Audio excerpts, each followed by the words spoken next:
ഇന്നിപ്പോൾ ഞായറാഴ്ചയായിട്ട് നമ്മുടെ വീട്ടിൽ 2 താറാവുകൾ കൊല്ലാനുള്ള പ്ലാൻ ഇട്ടേക്കാട്ടോ. അപ്പം നമുക്ക് ഇന്നത്തെ സ്പെഷ്യൽ എന്ന് വെച്ചാൽ താറാവ് കറിയാണ്. അപ്പം നമുക്ക് എളുപ്പത്തിൽ ഒരു താറാവ് കറി ഉണ്ടാക്കുന്ന വീഡിയോ കണ്ടല്ലോ.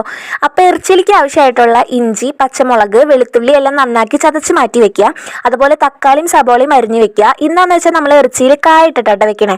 അപ്പോൾ ആവശ്യത്തിനുള്ള കായും അരിഞ്ഞ് റെഡിയാക്കി വെക്കുക.